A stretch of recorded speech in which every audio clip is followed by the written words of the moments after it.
Hey everyone, welcome back to Best of the Best Movie, the podcast where we figure out once and for all which movie is the best movie of all time. And how do we do that?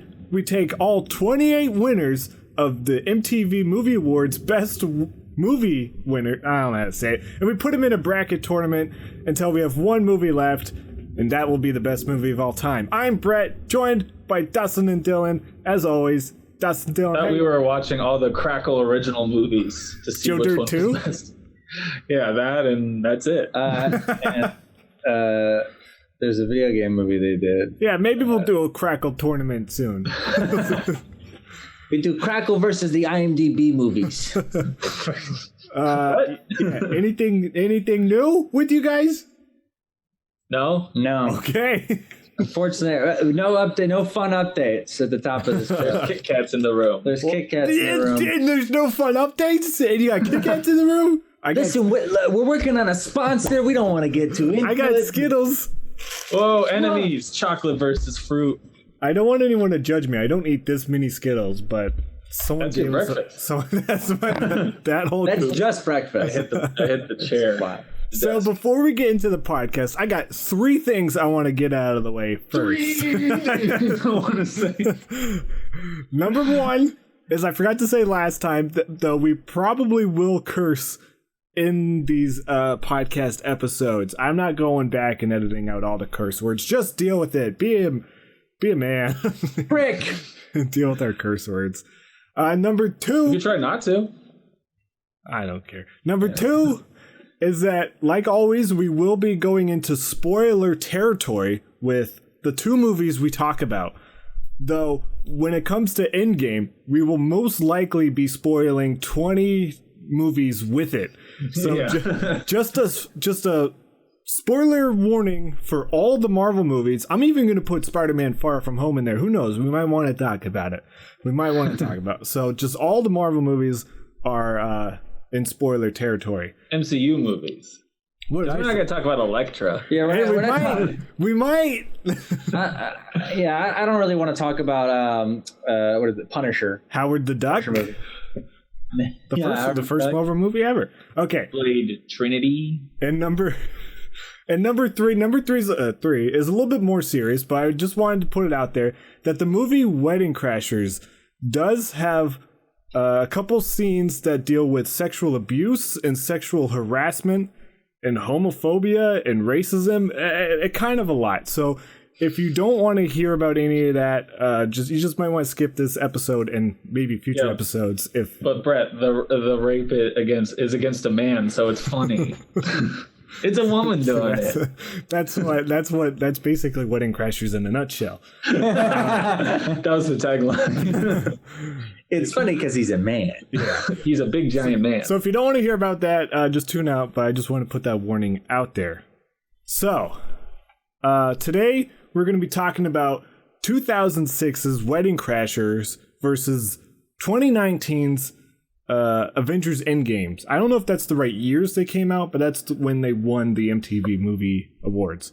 Yeah, I think Endgame came out in 19. Yeah. And then I think Wedding Crashers came out in 05. I just want to put it out there that if we were doing the Oscars, it would be The Departed versus Parasite. Any opinions on The Departed versus Parasite? Ooh, What? Both great movies. That'd be so much harder. I haven't seen Parasite yet, so no. I would choose The Departed probably. But both great movies. Why? Because you're a rat? Spoiler! How was that a spoiler?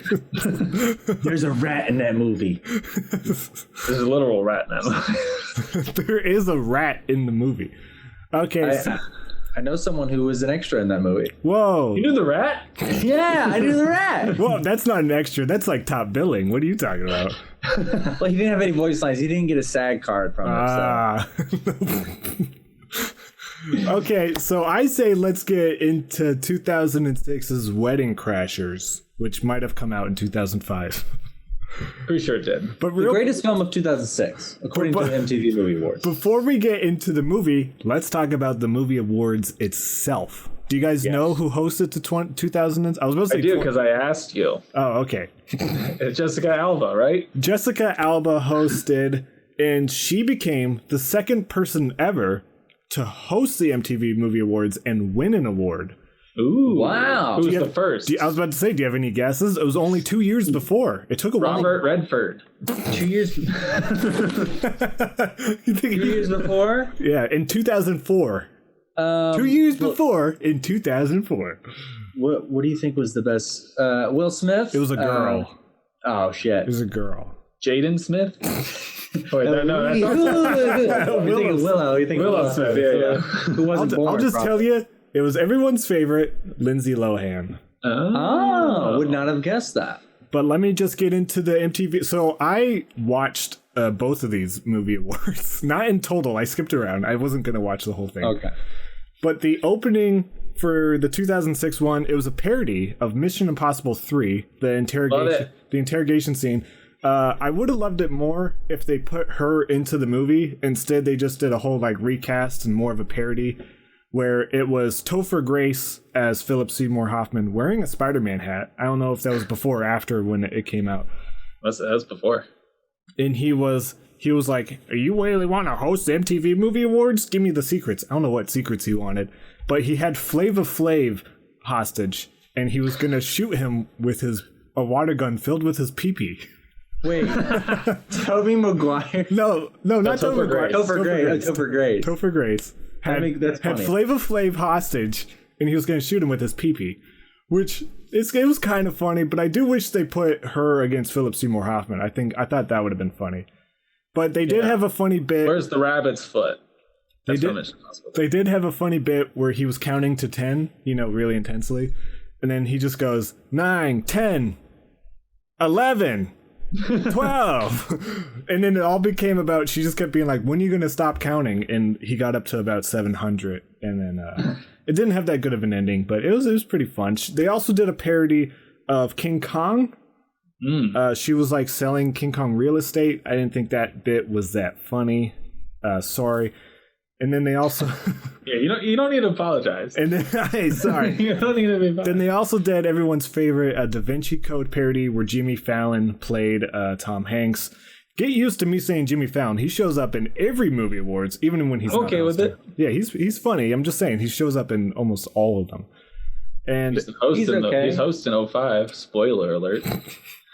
But it was kind of funny. I didn't like it that much. And the monologue for the show was atrocious. It was all about how Jessica Alba was the most Googled woman on that year. Mm-hmm. And Andy Samberg came on the screen and he was like, "I'm Roy Google." And they were just talking about how she was Googled a lot. Oh, wow. And they were like, "We even got the person who Googles you the most." And it was Seth Rogen. And he was like,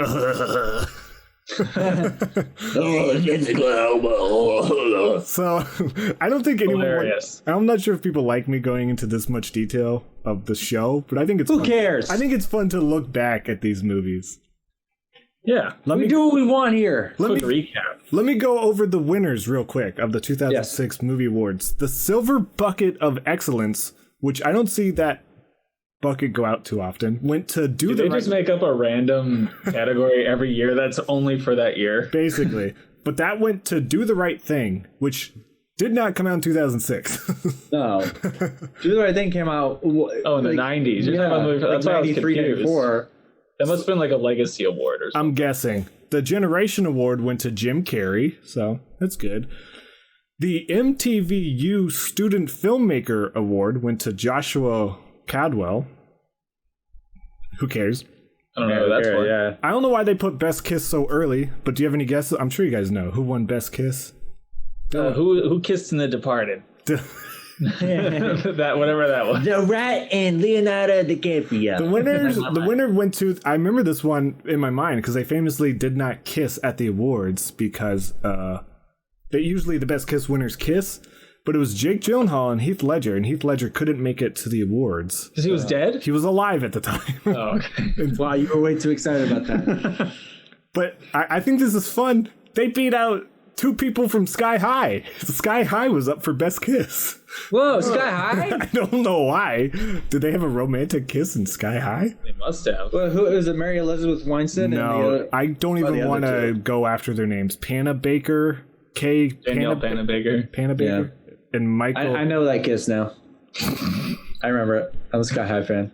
Okay, the best fight. These people did lose for best kiss, but they won best fight, which is kind of funny. Went to Brad Pitt and Angelina Jolie for Mr. and Mrs. Smith, which is cool. This one's really weird to me because It's a cool movie. Because they beat out Ewan McGregor and Hayden Christensen for Star Wars Episode 3, which is like For one best of them. kiss? No. For best fight. Best fight. It was just like that. I have the high ground. The Anakin versus Obi-Wan fight is like pretty epic. Even if you don't like the prequels, I thought that fight was pretty epic. That's what I would have voted for. But they're so sexy. But also King Kong versus the Planes was nominated, and not the band The Planes. Mr. and Mrs. Smith holds up really well, I think. That movie has really good action. All right, moving on. It's Doug Liman directed it. He directed the movie we just watched, Edge of Tomorrow. Oh, okay. Best hero went to Christian Bale for Batman Begins. Woo! Woo! Sexiest performance went to Jessica Alba for Sin City. Okay. Doesn't she play a child in that movie? She plays plays a stripper. She plays A stripper child. No, she's not a child anymore. She beat out Rob Schneider for Deuce Bigalow, European Gigolo, which I don't know. Why was he nominated for sexiest performance? Because he's sexy. I also You think he's not sexy? no, he's supposed to be goofy in those movies. He's not. You're disgusting. He's not trying to put it on. Best comedic performance went to Steve Carell for The 40-Year-Old Virgin. Best frightened performance went to Jennifer Carpenter for The Exorcism of Emily Rose. She was pretty frightened. But she beat Dakota Fanning for War of the Worlds, and Dakota Fanning was pretty frightened in that movie. Yeah, I heard that she didn't even know they were recording a movie. She just thought that they were being attacked. Best on-screen team went to Owen Wilson and Vince Vaughn for Wedding Crashers. Woo! Dude, they beat out some heavy hitters. I'm talking all four of the Fantastic Four for the original one. The 40-Year-Old Virgin gang, the Dukes of Hazzard gang, and the Harry Potter trio. Like, the Wedding Crashers are above the Harry Potter trio for Goblet of Fire. Well, they did beat Voldemort first. And I want to hear your guesses. I'm updating Steam for some reason. Gotta update that Steam. Oh, gotta get that Steam going. Good. Who do you think beat all of these people for oh boy, Steam, you want to cut it out, Steam? Who do you think won Best Villain against Tobin Bell as Jigsaw? I mean, he's a good villain. Ray Fiennes for Harry Potter, Cillian Murphy for Batman Begins. Who do you think beat all of them for Best Villain? Oh my god, I'm trying to think. I don't like this. I will say this is exactly who I would choose. It went to Mary Elizabeth Winstead for Sky High. Ooh, that's so funny. It is a spoiler. Sorry, yeah. I should have preferenced that, but she is a fox in that movie. But she barely shows up as a villain in that movie. Well, it's like the last 20 minutes. But she beat Jigsaw. She's worse than Jigsaw. No, she's not. It's not the last 20 minutes. She's throughout the film. She's in the whole movie. But she's revealed to be a villain. Correct. Like that. Oh my god, we're spoiling Sky High. I'm gonna hear about it in the comments. The best performance went to Jake Gyllenhaal for Brokeback Mountain. The best breakthrough performance went to Isla Fisher for Wedding Crashers. And then Wedding Crashers won Best Movie. They beat out 40-Year-Old Virgin, Batman Begins, King Kong, and Sin City. It's better than King Kong. I'll say that. Yeah, I'll say it's definitely better than King Kong. What is your winner? What is your preferred winner? Batman Begins. No question. I would pick Sin City. What was the other one? Sin City, King Kong, 40-Year-Old Virgin, Batman Begins. Or Wedding Crashers. I might say 40-Year-Old Virgin. I love Sin City. The second one? Yeah, that's the full title. Sin City, the second one. What, do you guys not like Sin City? I like Sin City. I've seen it once. Sin City, a dame to kill for you. I saw that in theaters. Okay. And if you're wondering, I'm just going to read this off real quick. The performers were AFI. They sang Miss Murder. Is that a good song? Sure, it's on Rock Band. Gnarls Barkley performed Crazy. And Whoa! And Christina Aguilera performed Ain't No Other Man. Oh, that's cool. I used to love that song.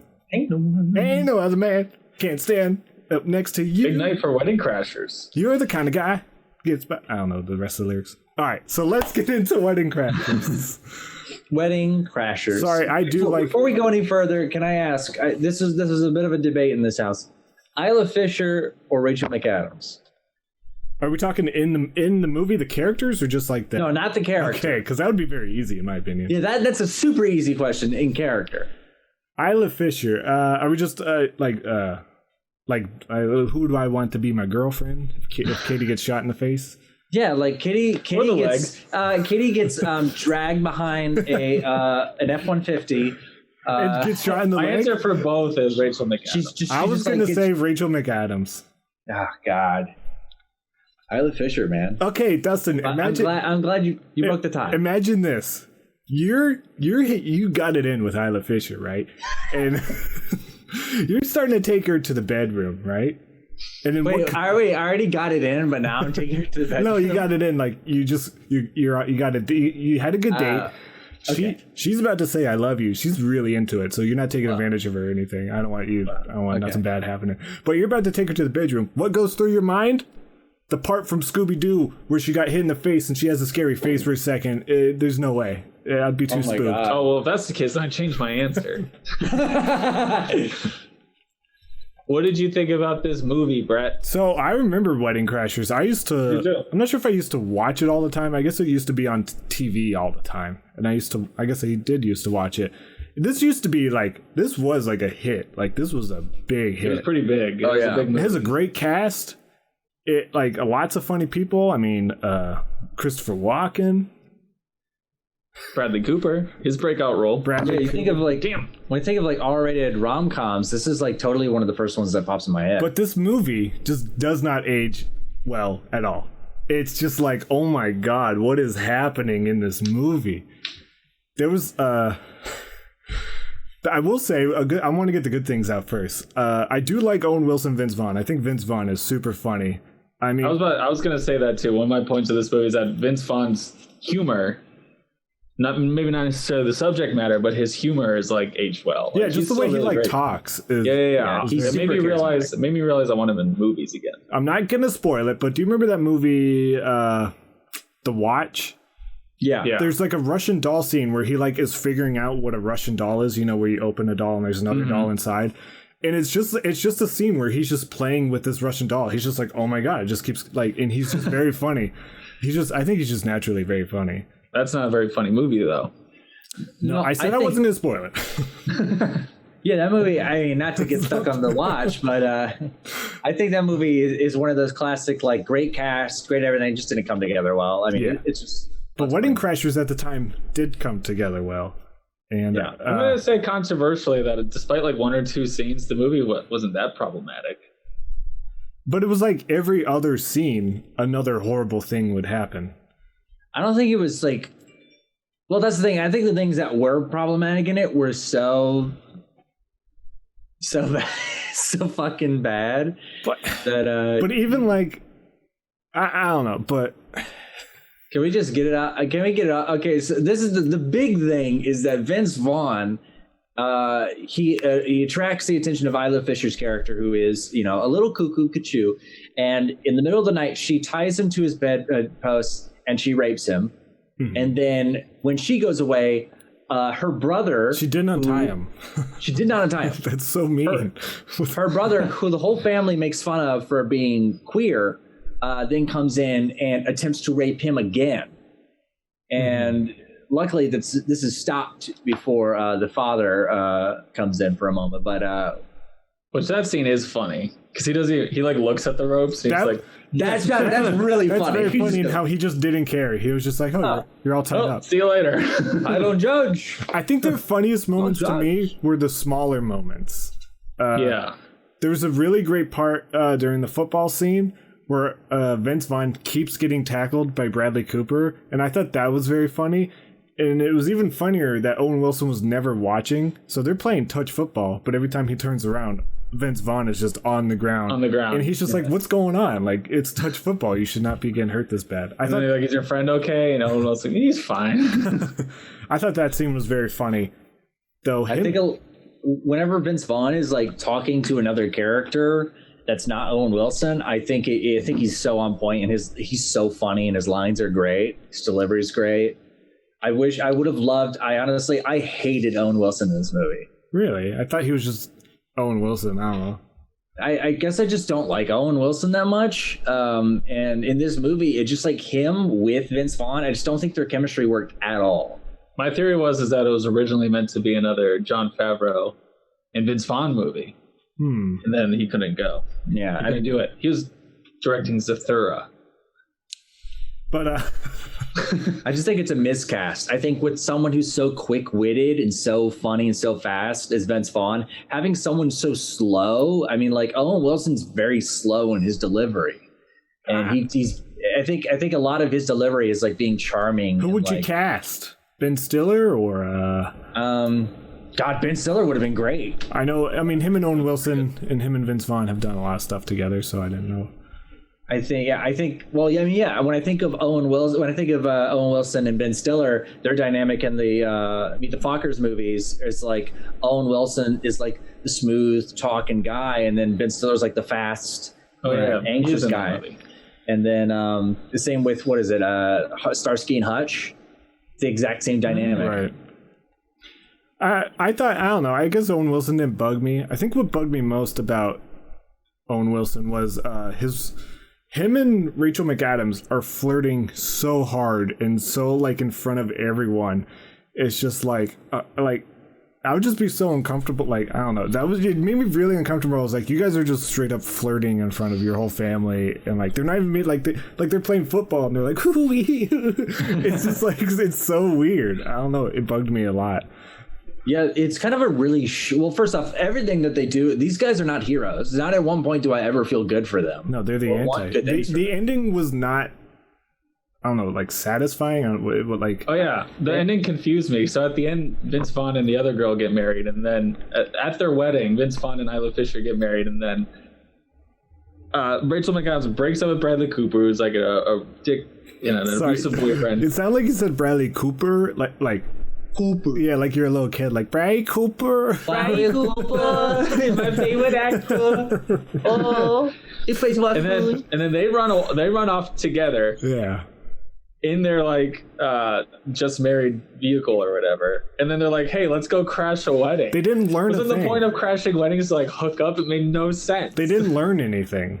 Yeah, it didn't feel earned at all. It made no sense whatsoever. I think it was just like, how else do you end the movie? Oh, they crash it together. I mean, they're obviously not going there to hook up. They just want. But at that point, that's not what the movie had like set up. At that point, it was like all about hooking up. I wish there was like a scene or a moment that let you know, like, hey, it's not just about hooking up. It's about escaping from your regular life, being someone who you normally aren't at these weddings. It's like if they made it almost another form of escapism. Yeah.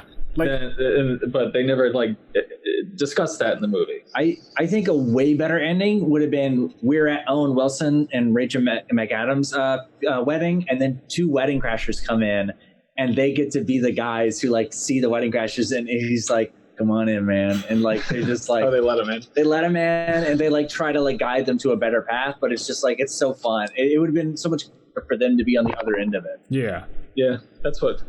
Yeah. I know that's pretty common like way to end a script, but I think it's way better than like, hey, let's go fucking crash some fucking random. I know some fucking Asian wedding that's happening. And they're all like so down. Yeah, Adams is like, dude, let's just say like we're fucking French.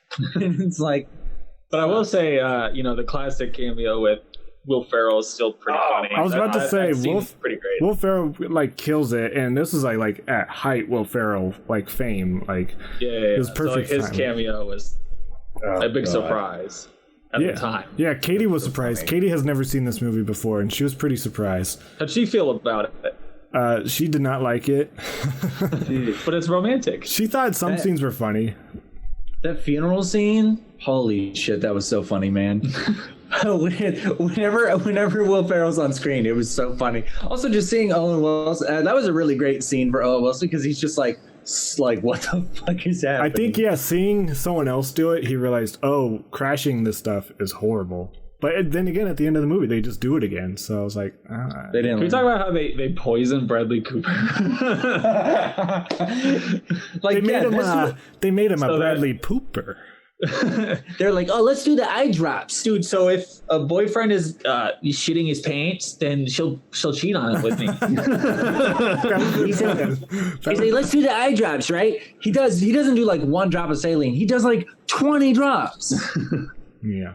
He should have been throwing up like violently. He was. You can't take that much say. I did. I will say I did enjoy it for the most part. I had a fun time watching it. There was just like, to say that bedroom scene is the only bad scene in the movie, there's a lot. Isla Fisher's character, not Isla Fisher, I don't know what her character's name is, but she did a lot of bad stuff. I mean, she like jerked him off under the table when he said no repeatedly. Yeah. When he was hurt on the toilet, she tried to get all sexy and he said no. And she abused him right after and was like, oh, you're not going to give me sex? And she hit him. And then he was just like, oh, okay, I'll take you back. And then it was just like crazy stuff was going on. And then we go to her mom. Her mom was coming on to Owen Wilson when he was flat out being like, no. And that scene had... It didn't go anywhere. Had no payoff. It didn't go anywhere at all. She said, grab them or I'm going to like call everyone in here and say that you like fucking molested me or something. And then she calls him a pervert after. Yeah, and then that was funny. It wasn't brought up again. It was funny, but it didn't come back. Like, I was like, why did you set this mom up to be so attracted to Owen Wilson and then it's just to go nowhere? Probably some scenes got cut. It was probably like, we need to film. There are, if you watch the uncorked edition of this movie, it is... this is uncorked. It is very long and very hard to get through. I was at a friend's birthday party back in like middle school whenever this movie came out. Did you crash it? And they were like, I was not crashing any parties. But they were like, let's put on Wedding Crashers. And it was so long and so boring because they had it in so many scenes. So the other, I think I remember watching the director's cut too and thinking it was awful. It's almost a completely different movie if I remember. It was correctly. Like the Anchorman unrated version. Anchorman unrated version is a whole different movie, which is weird. But I will say that even though it's like a joke, like, oh, the brother's gay. What are you doing, Dustin? There's a line. What? What's Dustin doing? I'm fucking my ears. There is a funny line where they ask him to leave. He's like, I'll be in my room painting gay things. And I thought that was really funny. Yeah, that's a really good line. I thought it was really funny when they found out they were fakes. And the guy was like, I want my painting back. And Owen Wilson was like, no, that was a gift to me. That was a gift. I'm keeping it. I thought that was very... Which is like a great Vince Vaughn. Yeah, I thought that was very funny. I don't know. Do you guys have anything more to say about Wedding Crashers? Not too much. Like, I had a feeling it was going to be one of those movies you go back and watch and it's going to be like, ugh. But, I mean, if you really remove the Isla Fisher character, it's not too bad. In the mom. Which seems like it was a deleted scene anyway. Yeah. So, other than that, I mean, it's not the best comedy. I wasn't like guffawing the whole time, but I enjoyed it while I was watching it. I did also really enjoy the montage at the beginning with Shout. I thought that scene was really well put together. A lot of good camera like they did the same camera movements over and over. It was very fun, and it had the song Shout has that genuine build up into it. Mm-hmm. And I thought that scene was really good. And plus, you get to see some boobies, which is oh baby, I might have paused and ran out my disc. So if you guys got a new disc, I'll take it. You burned out your disc? Yeah, I ruined it. I was watching that one over and over. Yeah. I would say this movie, I think something that really frustrated me about it, the other thing that made it really hard to watch for me personally is that I love romantic comedies, and this movie does try to make fun of those while also really holding itself to them. Yeah. And at the same time, you can't really make a romantic comedy when the characters are all so unlikable. Would you consider Rachel McAdams? Would you consider this a romantic comedy or more of like a... It's like an R-rated romantic comedy, like an R-rated comedy on what is old school? Like a R-rated comedy, I guess. Yeah, it's a comedy. I would put this in with old school more than I would put it in with The Bounty Hunter. I would say what? The Bounty Hunter with Gerald Butler and Jim Francis. I think about Dog the Bounty Hunter. That's my pull when it comes to romantic comedies. The Bounty Hunter. I was like, what's a romantic comedy? the 27. I remember Old School correctly. Old School is really fun. 27 Dresses. Yeah, did not win. It's not one of the best movies ever, though. It did not win. No, that's fine. I would say it definitely holds itself a lot more to comedies, but its structure is so romantic comedy. There's no way it can avoid being associated with it. Yeah, it's not like a special movie. The entire premise of the film, the entire plot line is structured around him meeting this girl and falling in love with her. So it's a romantic comedy. But yeah, I didn't like it. I didn't like it, which is funny because I loved it as a kid. If you're a fan of consistent posters, you will not like Wedding Crashers because Vince Vaughn is doing a pose kind of like a hey, and he's holding different stuff in a lot of the posters. Sometimes it's a champagne bottle, sometimes it's a champagne bottle that's like going off. Sometimes it's a champagne bottle with a bra coming off of it. Sometimes it's something else. And the Japanese one, I couldn't quite figure out what it was, but it wasn't a champagne bottle. Can we get consistent advertising here, people? No more photoshopping the posters. So, but we will say it is one of the 28 best movies of all time. Yeah, I mean, you got to give it to that. It's still one of the best movies, especially the best movie, 2006? Yeah, oh yeah. Yeah, you can't deny that. Let's say it's the Green Book of the MTV Movie Awards. So if you want to get into let's get into 2019. So bring it to me. Unless you had anything last to say about Wedding Crashers. No, I think we said all we needed to say. Give me 2019. 2019 MTV Movie and TV Awards. So that was Zach Levi, right? It's hosted by Zachary Levi. Had two performers. Bazzi performed Paradise. Bazzi. And Lizzo performed Juice. Oh, I prefer the Harry Styles version. Thank you very much. So... Can you what? Harry Styles did a cover of it. Oh, that's cool.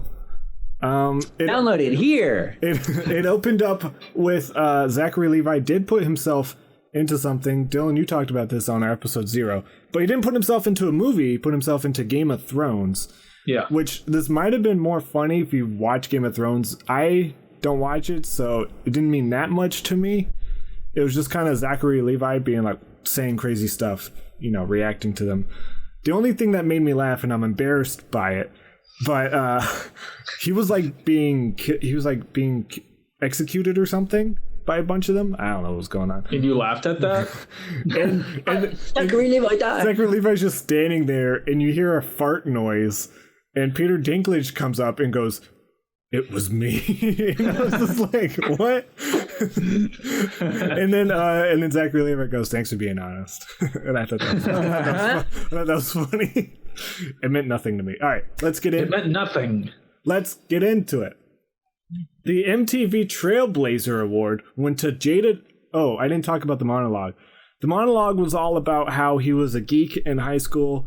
And he showed pictures of himself being a geek. Beat him up. And they showed a picture of The Rock being a geek, the old fanny pack one. So they're like, who cares if you're geeky now? You'll be cool in the future. I don't know about that. The picture they showed of Zachary Levi as a kid was him in a play dressed up as a geek. So I'm not falling for it. You were in character as a geek. I'm not falling for it. The MTV Trailblazer Award went to Jada Pinkett Smith. I have no idea why, but she's a trailblazer. For The Matrix Reloaded? Was she doing stuff for the Me Too movement? Was she big in that? I don't know. I don't know. Is it for Girls Night Out? The MTV Generation Award, which is why he was front and center, went to Dwayne "The Rock" Johnson. Did he show up? Yeah, he was like front. Like if you're on the stage, he's sitting right in front of you at this big ass table, and he was looking cool. He had sunglasses on? I don't. He had like a cool shirt. He had like a cool belt. He just looked cool. The best musical moment. I like how it's not musical performance. It's like this was just a musical moment. Just a moment. Do you guys have any guesses of 2019? It was a big moment. No. The opening to. Well, it's TV and movies now. Yes, it's not just movies. It did beat out the Umbrella Academy for I Think We're Alone Now, and I don't even remember what that. That's when they're all dancing and like it zooms out. It looks really cool. Oh, okay. The Greatest Showman, I guess. No, that probably should have been nominated. It went to Shallow for A Star Is Born. That makes sense. That song took the world by storm. That makes sense. Wait, what year did Greatest Showman come out? 2018? No, like 2017. Hey, this is the greatest show, and we're talking about who won the best real life hero. So this was a hero in real life. The Rock. It went to Ruth Bader Ginsburg for RBG. I guess these are all movies based off of real people, because I don't recognize anyone else other than Serena Williams. She was nominated. The most memeable moment went to The Bachelor. Oh God, this is what they're coming to now. It went to The Bachelor for when a guy jumped a fence. Ah, yeah, I remember that. It's actually really funny and stupid. What would have been the most memeable moment in 2005? I don't know, when she says Tom Cruise when she says in grab War of my the boobs. When your stepmom says you're perfect. So get this, the best host, I'm guessing, of TV shows went to Nick Cannon for Wild 'N Out.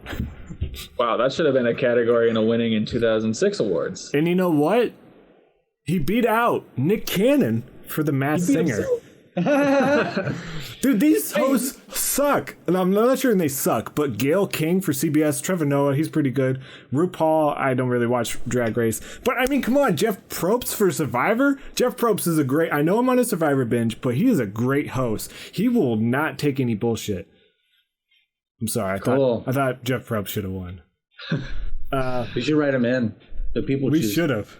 Best breakthrough performance went to Noah Centineo for To All the Boys I Loved Before. That's a Netflix movie. The best documentary went to Surviving R. Kelly, which is, I'm sure, a good documentary, but it's funny that R. Kelly, I guess he didn't win, but it's weird to give R. Kelly. Lost. Yeah, when he won, he lost. I guess. The best fight went to... Wow, I don't recognize any of the other people. Went to Brie Larson versus Gemma Chan for Captain Marvel. Okay. But they beat out Josh Brolin versus Chris Evans. Why did they single out those two people for Endgame? So getting into that movie, jumping forward into the movie a little bit, it beat out the scene where Captain America catches Thor's hammer? But you kidding me? But it's weird that they build it as Josh Brolin versus Chris Evans. Like, why weren't at least Robert Downey Jr. and Chris Hemsworth involved with that? Because that, like... Yeah, well, I mean, and also, which Captain Marvel scene, the one where... Avengers, it was just for Avengers Endgame. I'm guessing it's the last fight. What other fight did they have? No. He's talking about what scene in Captain Marvel. He can't even remember what scene in Captain I don't know Marvel. who Gemma Chan is. I'm sorry. I can click on her name. Maybe that. I think she's the blue girl in that movie. But I mean, I'm sure that fight was fine. Oh, I'm just a girl. But he caught Thor's hammer. You should have voted, dude. Did you vote? I didn't know. I was busy. It was 2019. We were all coked out of our brain. Let's get into it. The most frightened performance. Remember a couple years ago, this was the most scared as shit performance. Now it's the most frightened again. You can't swear. It was most frightened in 2006, and then 2014 and 15 it went to scared as shit. But now it's back to most frightened. You gotta get people on the edge. It went to Sandra Bullock for Bird Box. Oh yeah, you're gonna tell me she was scared, but she couldn't see? She can't open her eyes. I'm so scared. How can you be scared if you can't even see? I'm so scared. This is like blind people. We're getting into some good awards here. The best reality royalty went to Love and Hip Hop Atlanta. We don't even need to get into that. Best villain, any guesses? Thanos. It was Josh Brolin for Avengers Endgame, beating out, I don't want to butcher her name, Lupita from Us. Lupita Nyong'o? Yeah. Didn't she have a great performance? Didn't she win? In Us? Yeah. All right. She was great. The best kiss. Any guesses? Sorry, this is a big category. I like getting guesses for this one. It was Kiss last year. It was not Cooper. It was not Tom Hardy and Michelle Williams for Venom. I'll tell you that much. You mean when he kissed Lady Venom? I don't know. It's nominated. I'm gonna guess Lady Gaga, Bradley Cooper. Dude, they're not even nominated. That's weird. It went to Wow. It went to Noah Centineo and Oh my God. and Lana Condor for To All the Boys I Loved Before. That show. Move is on. All right. Best comedic performance went to Dan Levy for Schitt's Creek. Okay. I still haven't watched it. It's pretty funny. I've seen a couple episodes. Best hero went Thanos. went to Robert Downey Jr. for Avengers Endgame. The only other Marvel person was Brie Larson nominated, though. I mean, Endgame had a lot of heroes to choose out of. Yeah, I was gonna say. I'm surprised Chris Evans didn't get nominated, but all right. Best performance in a movie. It's funny to say that, but that's because they also have TV shows. Best performance in a movie went to Lady Gaga for A Star Is Born. Okay. Yeah. Best performance in a show went to Elizabeth Moss for The Handmaid's Tale. Remember, they don't have separate gendered roles at this time. Okay, and last two. Best show went to Game of Thrones. They beat out Big Mouth was nominated. I guess Big Mouth is a big hit. Big Mouth. I like big hit. Some people like Big Mouth. Yeah. And then the best movie we know was Avengers Endgame. It beat out Us. Woo! It beat out To All the Boys I've Loved Before, Spider-Man Into the Spider-Verse, and Black Klansman. Black Klansman. It's me, Black Klansman. That was a lot to say, but yeah, we're talking about Avengers Endgame. Let's get into it. So, I feel like I want to say real quick that when I saw Endgame in theaters, this is my second time watching it. When I saw it in theaters, third, I think I liked Infinity War a little bit more because I think the pacing of Endgame at the beginning was like a little slower than I want it to be. And at the time, I wasn't a huge fan of Fat Thor. I gotta say, watching it again, I completely changed. I loved the whole thing. Like, the beginning was not slow to me. I like Fat Thor again. Like, I always like Fat Thor. I love this movie from beginning to end, and this is like the one time I will ever say this. I missed the theater experience. Wow. I remember when I was watching this in theaters, the very beginning with Hawkeye and his family going away. As soon as they show Hawkeye, I'm like, oh, his whole family is going to go away. But then people started to be like, oh shit, oh, like they started whispering because they that's Hawkeye. Because they that's what they're saying. What do you say? That's Meg from Bloodline. That's Meg from Bloodline. From Bloodline, Bloodline. But I will say, when Captain America grabs the hammer, when Thor gets both hammers, when the audience reacts, it's pretty great. It's something the movie really benefits from. But yeah, that's a great theater moment. How do you guys feel about Avengers Endgame? Avengers Endgame's fun. I am still team Infinity War, though. By far. Wow. I probably would say they're on par. I haven't watched them back to back. I mean, ever. I watched Infinity War before. I didn't watch them back to back, but I watched them like in September, probably within the same week. But I just think Infinity War is a tighter movie as far as like script goes. I think, I think the pacing in Endgame's a little weird, and Endgame brings more questions than answers. I don't think so. What question? It just made me go like, wait, why didn't just Captain Marvel do the snap? Why did Captain America let Hydra get old and let Hydra do this? Why? Captain Marvel didn't do the snap because she wasn't on the planet when they were doing the snap. They didn't even have contact with her during all this. I'm talking about the end when, spoiler alert, Iron Man kills himself and sacrifices himself. It's like, she was there. It seems like she can do it. She just got beat by Thanos. She just got knocked the fuck out at that point. She was down. I think almost just about every question that fans raise, I feel like this is one of the few comic book movies where there are answers to them. I do love that they made her so fucking powerful, and they still showed that like Thanos is like, while he may not be naturally stronger than her, he just had the upper hand, and he was like, no. I think this movie really showed you why Thanos was a threat. In Infinity War, they show him fight the Hulk, which is like a big deal. But I mean, the Hulk isn't like the biggest, baddest. I would say Captain Marvel could beat Hulk. I don't know about that. But to see Thanos taking on the whole Avenger team and just barely getting hurt, Like it was insane to see how strong he was. I don't think they really showed how strong he was in Infinity War. Yeah, well, it's because they made him more of a fleshed out character. In this one, he's more, for better or for worse, or for the meaning for that he is suited for. He's more of just like a smash him bad guy in this movie. Whereas in the first one, they made you almost sympathize with him and understand him. But I guess that's where there's benefits of being the season finale rather than, the episode before the season finale. I just think they wrapped this confusing puzzle together really well. Like they Back to the Future this movie, which is great. Which is what I love. If every movie franchise could do this, if the fucking Fast and Furious people would just go back to the first movie and race themselves, I would fall out of my seat, okay? Imagine a race war between Dom and Dom. Hold on. Hey, no, we don't want that. That's what they call it in the movies.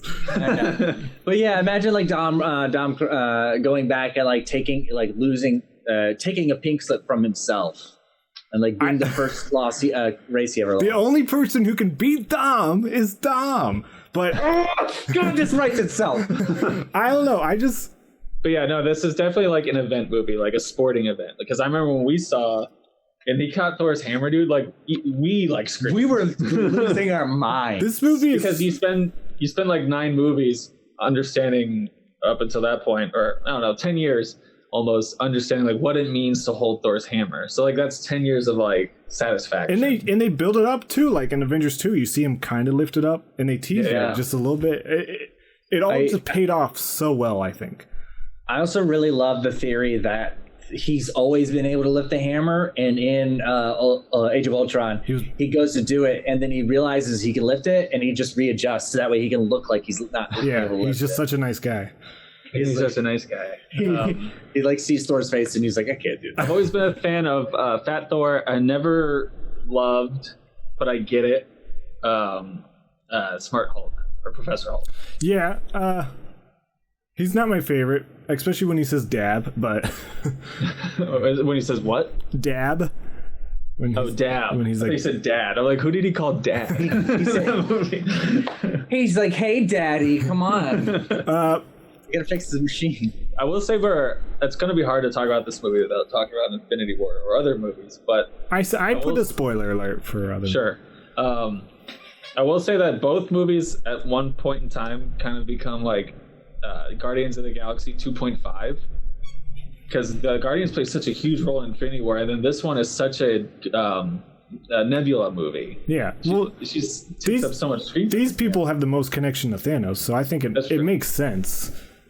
I feel like with Infinity War, what I loved about, I love a crossover, and that's what Infinity War. It's like finally, like we've been waiting for the Guardians to, because the Avengers have met up, but we've been waiting for the Guardians to mesh, and all these people, and Spider-Man's talking to Doctor Strange, making fun of his name. So Infinity War gave me all of that, but they didn't give you everyone. They didn't have all the people meeting each other. Because of Civil War, freaking Iron Man and Captain America never even spoke to each other in that movie. And Ant-Man wasn't in it, and all these people. And then Endgame comes in, and not only is a super crossover movie, but is a time travel movie. Well, now they're crossing over with their past selves. This movie was so up my alley, and it was just like lots of memes in this movie. When they cut to 2012 and they put New York 2012 on the screen, I was just like, oh my god, this is the best. And I'm not even a huge fan of the first Avengers movie. But they showed them circling up, and then they showed the other Avengers watching. I was just like, this is so good. And I loved it so much. And then they go to Tilda Swinton, who they show her helping, and they just like saying, oh yeah, there is more people going on. A little bit of retconning there. I just loved everything about this movie, I think. There are like a couple of scenes that I'm not like happy about. Like the whole scene where they go to get the Soul Stone, and Black Widow dies. Yeah, it basically repeats the same exact thing from the first movie, and it doesn't really bring anything new necessarily. Yeah. I wish. Yeah, what can you do? I think if they could have found an interesting way for us to not see that again, and for them to like another way to get the Soul Stone. Also, I think the little tit for tat of like Clint and Black Widow trying to kill themselves for each other was kind of annoying, and I think he should have died instead of her. I think it would have meant more. I thought it was obvious that she should have died because he has a family and all that stuff. I think that's the thing is, like, I saw so many story elements as to why he should be alive, and I thought him dying would have such a greater impact on the future of the story, because it's like if he dies, it's like his family's gone, not going to have him. No one was expecting him. It would honestly give her a reason. Like, I hate for her story to be projected into the future based upon like some dude's death, but like that would be a fucking interesting reason to like have her do a movie doesn't take place in the past. Right. We don't know where. I don't want a Hawkeye movie. I don't want a Hawkeye show. Well, you're getting it, buddy. I'll take a Hawkeye show if it's him in just an apartment building. I think that'd be kind of cool. I do love the Hawkeye comic, like the one it's based on, but that's another talking about the Hawkeye show that leads me to like Disney Plus. There's a lot of moments in this movie that kind of are annoying to me, where it's like, see what happens next on Disney Plus. It's like, you want to see where Loki went? Disney Plus, baby. I don't know, because when this movie came out, we didn't know about those shows.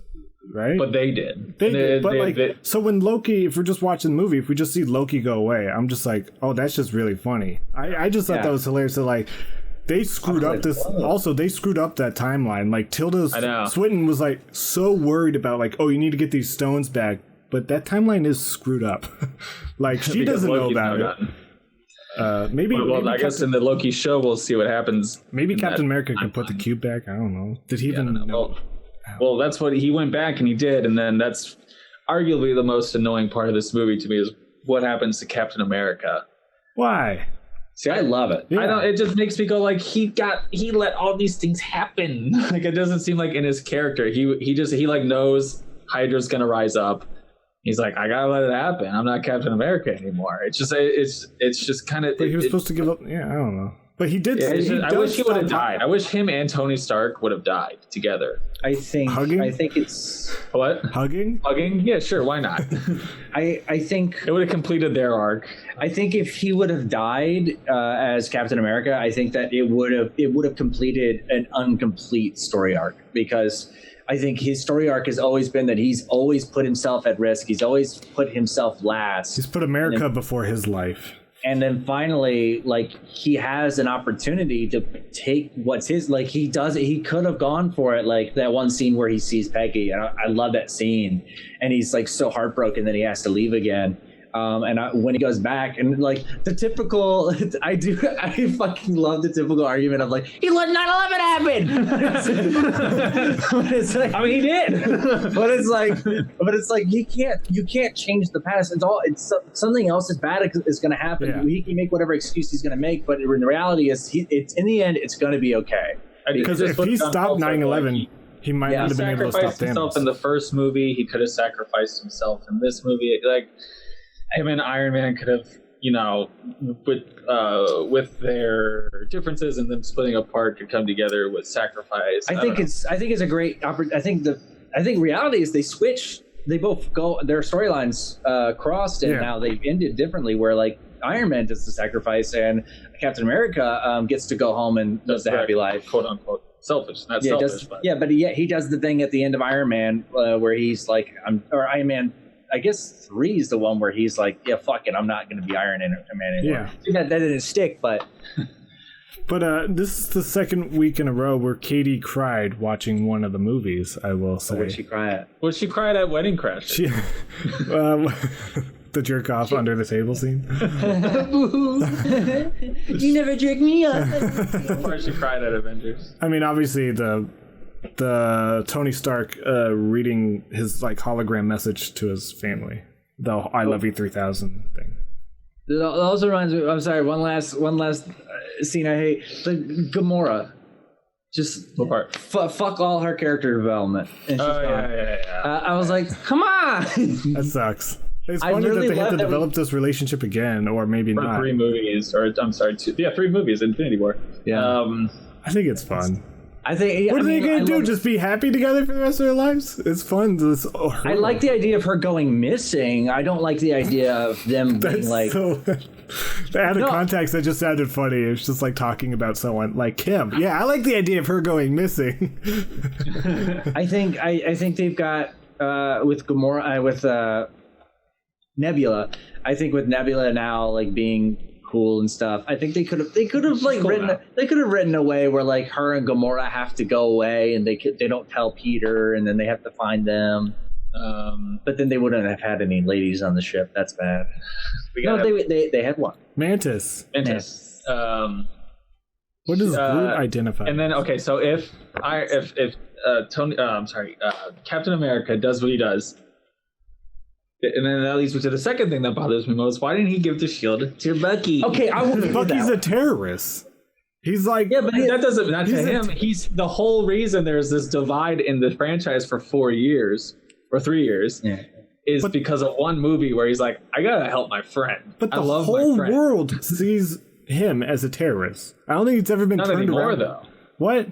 Not after how many years? There's 5 years of the snap, and then the 2 years or so when he was in Wakanda making up, doing good deeds. That's like, let's say 7 But years. did the whole world see that? Did the whole world? I think after the snap, the whole world doesn't care about the Winter Soldier anymore. I think it's cool that Falcon got the shield. No. Give Falcon the shield. I wish he would have offered it to Bucky, and then Bucky could have been like, I don't deserve it. Yeah, he ripped it. And then he gives it to Falcon. He tries to like make wings out of it for Falcon. We split it. I wish he would have given it to Bucky. Bucky would have been like, I don't deserve this because everything I've done, I know someone else who does. Gives it to that scene would have made it 100 times better. Or at least if Bucky would have gone to him first. Yeah, why didn't he go to him first at the lake? Oh my god. Yeah, why wouldn't he talk to him at all? They're like lifelong friends. And yet, why wouldn't they just walk up together and be like, "Whoa, you're fucking old. Let's talk about it." And I love how. No, I don't want to. You want to talk about it? No. I don't think I will. It's not my favorite ending for that character. Do you think he voted for Trump? Do you think all of Captain America voted for Trump? Voted at all. Like as much as he loves America, I don't think he would want to affect the time at all. He doesn't. He must have not have because he ended up in that timeline. If that makes sense. He didn't. I do like the idea of him like punching the DC bomber and reporting it. He let it happen. I know, but I do like the idea of him just like doing small things. He's like, I can't change big things. But to be fair, maybe he tried to stop 9/11 and accidentally caused it to happen. Isn't that like a huge thing in time travel movies? Where like, I'm gonna stop this from happening, and then you end up being the reason why it happened. I want that movie. He tried stopping. He tried stopping like a smaller 9/11, then big 9/11 happened.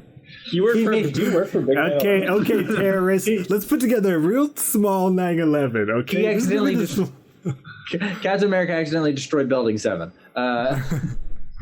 You ran into it. He ran into it.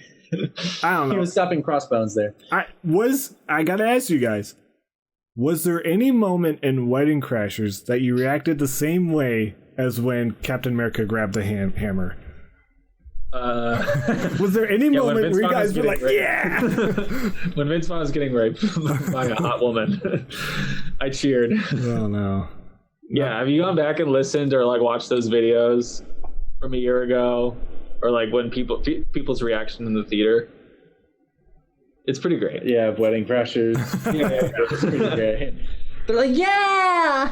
When that little kid says, "Make me a bicycle clown," and everyone's that was like, really funny. Yeah! Hey, that part was funny. Let's go back to Wedding Crashers. That part was funny. All right. That was funny, and he made it. I thought that was very funny. And then when all the portals start opening up too, that's a great theater moment where everyone starts cheering on your left. There's so many references to everything. Like every line in this movie. You have to know that's like a reference from Winter Soldier. Yeah, that's really cool. And I love how when Wasp comes back, she calls him Cap, which in Ant-Man Wasp, she was making fun of him for calling him Cap. And then that was awesome. They exchanged like a cool little moment, like, oh my god. And then when so in Civil War, there's that part where he's like, hey, he says to Black Panther, "Hey, I'm Hawkeye," and Black Panther goes, "I don't care," or "I'm Clint," I think he said. Yeah. And then in this movie, Black Panther's like, Clint, pass me the gauntlet. Yeah. It's cool. It's so many little payoffs. I think that moment, if you have to watch it like 2 or 3 times to really get the full effect of all the cool shit that happens. Man, that shot, it's not really one shot. I think there's even edits in it, but like when the fight is happening and the camera's just like, whoa, Spider-Man, whoa, like, and it's just going all over the place. Yeah. It's so cool. It's the shout scene from Wedding Crashers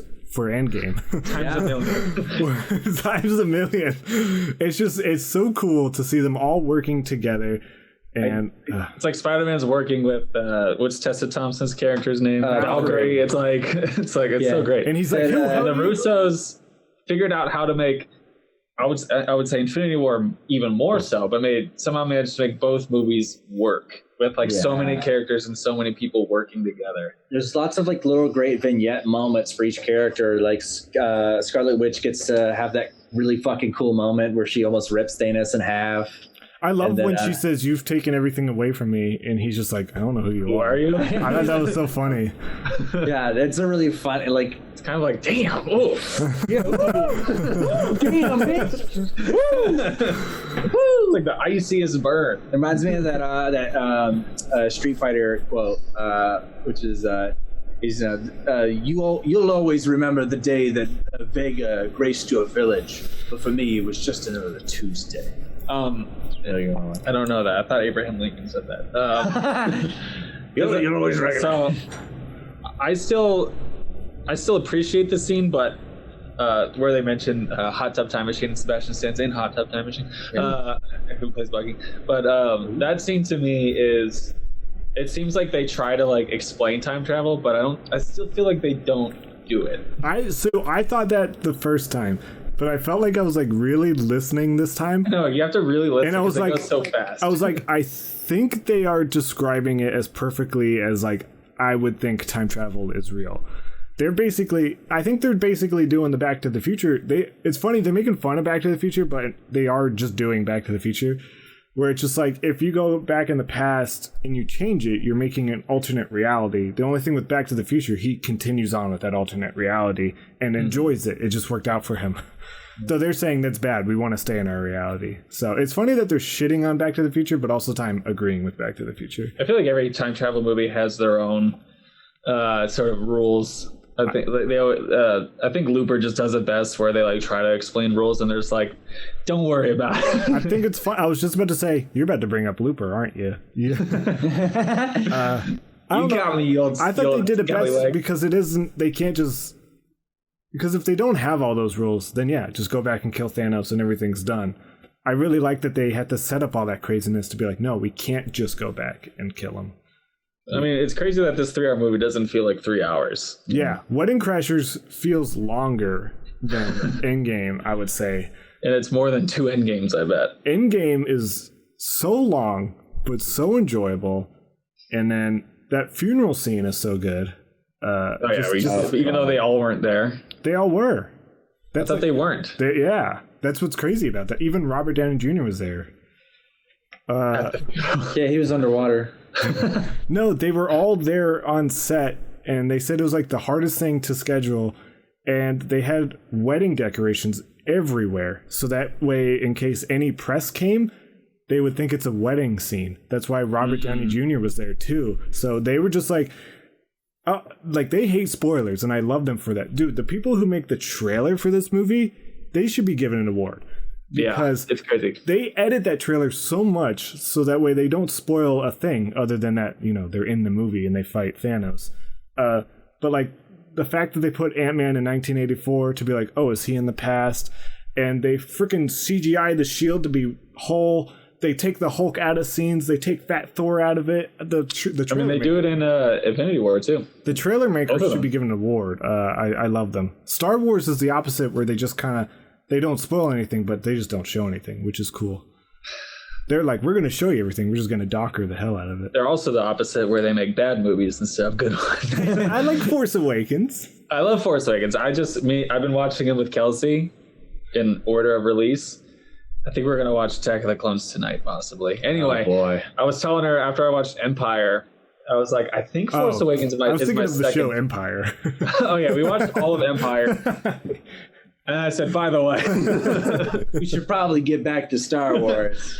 After I watched Empire Strikes Back, she was asking me what my favorites were so far, or after we watched, I don't know, whatever. She was asking me what my favorites were. I'd say, I think Empire, and honestly, I think Force Awakens is my second favorite. Force Awakens. It's just so good. It works. We're I not don't here care if it's a remake of A New Hope. We're not care. We're not here to talk about those movies. We're here to talk.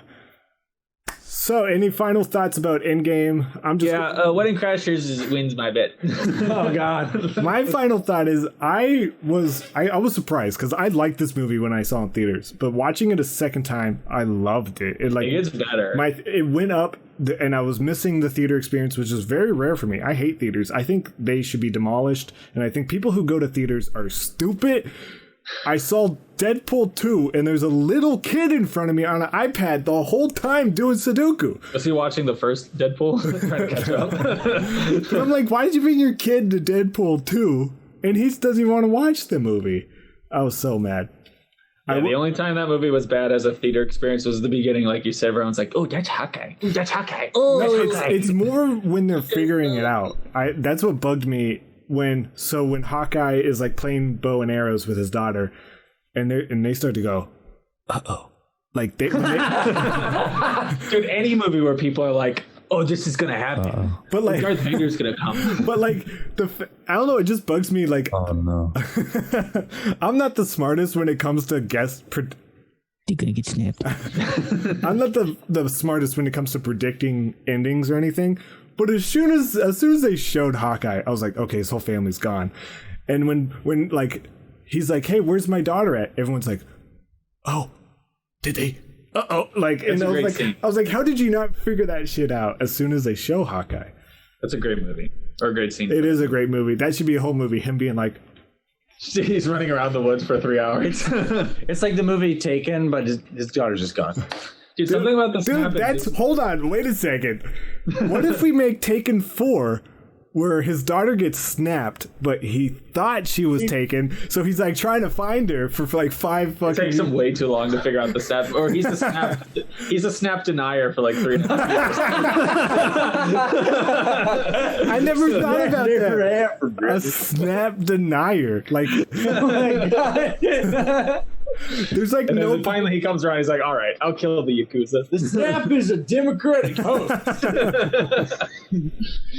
Go out shopping. But he's still trying to find his daughter. I'm gonna find my daughter. The liberals took her. Oh, no, we have footage of her being snapped. I will say, as hard as I was ripping on Dylan before, there are some questions. So the way the directors have, so you know how the snap happens, everyone's gone, and the Hulk snaps them back. The directors say he snapped them back in a safe way. Like he wanted them to all come back safely. So if you were in an airplane and you got snapped away, you didn't get snapped. You end up in front of a truck. You didn't get snapped back like in the air and like fall to the ground. The Hulk was like, come back in a happy way. Except for those band members in Spider-Man 2. They get into it in Spider-Man, which I don't really like the way they explain. The only thing, Spider-Man. I read a review, or I listened to a review of this movie when it came out, that he said he was so depressing to him. He kept thinking about all the possibilities of like, what if a snap happened?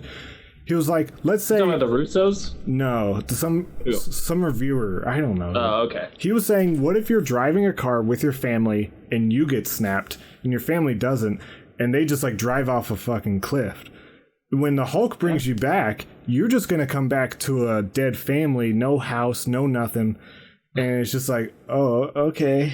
Yeah, reviewers should watch The Leftovers. He kept thinking about all those possibilities and got depressed while watching the movie, which, I mean, it's a comic book movie. Get over it.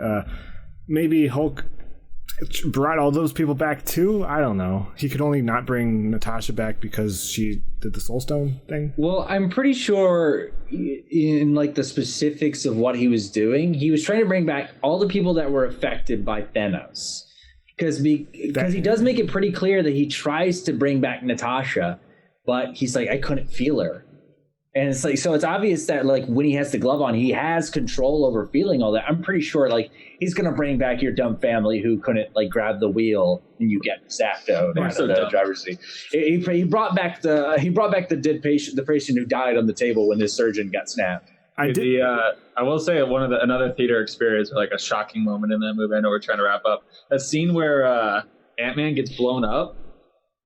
The first time I saw that, I was like, I thought he fucking died. Oh, I guess he just really hit the button real quick on becoming small. But they all should have been dead. Like, that's a huge plot hole. But how good of a movie would be if they all just fucking died? Like, oh yeah, it'd be really fucking funny. But yeah, just to see Hawkeye like under a building. I mean, I know not to bring up 9/11 again, but some people did survive who were on the bottom. Yeah, but like it was very few. And the Hulk was there to lift everyone up. It's very reminiscent of that Spider-Man scene where he's stuck underneath the rocks. Oh, he's raising the roof. He's raising the roof. He's like, I gotta get these rocks out of me, baby. So I know this movie. This time watching it was the first time I realized that they do a Back to the Future too. And then this time watching it, I realized, and I wish I would have gone more into it. That scene where Ant-Man's walking around seeing the future or what happened. It's kind of what happens to Marty in Back to the Future too. Where he goes to the bad timeline. I mean, he's kind of walking. I wish Biff Tower was there. He's walking. There's a Thanos Tower. He's walking around, like, every time Marty McFly time travels, he does that, like, confused, like, whoa, what's going on? Like, even the first time he goes to the 1950s, he's like, spoilers for Back to the Future. He's always like walking around, like, whoa. He does, like, I don't know. It's very Michael J. Fox walk. He's just very good at being like, what is happening? But yeah. Hey. I felt like I had something else to say, and I can't remember what it was. But I mean, it's like I can't think of much to say. It's the movie event of our lifetime. That this or Infinity War, both of them work together. Yeah, I think there's going to be nothing like this probably ever again. Yeah, and I know this is a conversation that's been done a million times. But we're gonna have to figure out which movie is better, either Avengers Endgame or Wedding Crashers. I know everyone's tired of hearing this. Everyone talks about. Bradley Cooper's in both of them. Yeah, you've said that. Rachel McAdams is in both universes. That's true. It was fun to think about Sean Gunn on set because, like the part where they're about to time travel and they're all like standing together. I was like, wow, this is like a megastar cast, and it's just cool to think that Sean Gunn is there on set, just like, hey, I'm here too. Yeah, I think that's like, I love that. I love that Sean Gunn does this, and I think in interviews he's only been like elated that he gets to do this. Yeah, and he's really funny. Like he comes up with a lot of the quips. He improvised the line from Guardians where he says, "Look at us, we're a bunch of a-holes standing in a circle." I thought it's like. I'm gonna say something controversial. I think Endgame beats in Wedding Crashers. Whoa!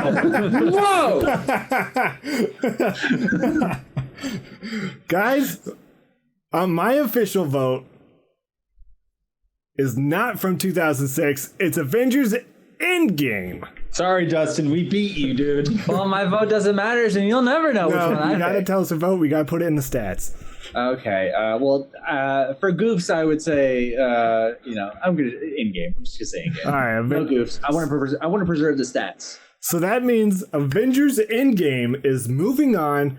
Sorry, Wedding Crashers, you do not have what it takes to be called best movie ever. Let's sing the song we always sing when a movie leaves the tournament. In the arms of angels. Your son. And shouting now. Hey, let us shouting now. Shouting now. Okay. Come on and shout. Okay. So that means. Brett, what's on the bracket for next week? Yes, Avengers Endgame is moving on. Adventure Endgame. But let's talk about which two movies we're talking about next time. Guys, it's going to be a little bit of a 90s kick. We've only been talking about movies from the 2000s recently, but let's go back in time and talk about the 90s movies. Woo! I didn't see what year any of these are from. Hold on. Wow. I did not do my research. Oh, we're not talking about any 90s movies. Yeah, we are. Okay. From 1997, Wes Craven. What? Oh, I was going to guess Scream. Wes Craven's Scream. Yes! Woo! Is going against... let's not talk about 9/11. It's going against 2001's winner, Gladiator. Ooh, Gladiator wow. versus Scream. I mean, this might be the first not landslide. But to be fair, Gladiator is used to fighting, but he's gonna have to fight again at least one more time.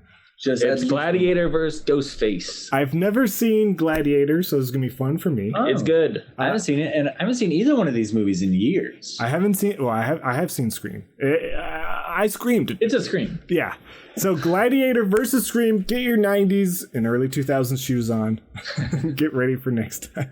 I gotta find my early 90s, my early 2000 shoes, dude. You already got the I'm shirt. barefoot. Dude, Dunkaroos is back, dude. No, not till June. What? No, it's people are finding it in 7-Elevens. Go to the 7-Eleven. What? We gotta go. We gotta end this podcast now. Get your mask. They say it's select 7-Eleven, so I'm sure it's like in New York and LA and bullcrap like that. Guys, thanks Dustin Dillon. Thanks Avengers Endgame. Rip Wedding Crashers. Rip. Done. Rip. We'll see you next week for more best of the best movie.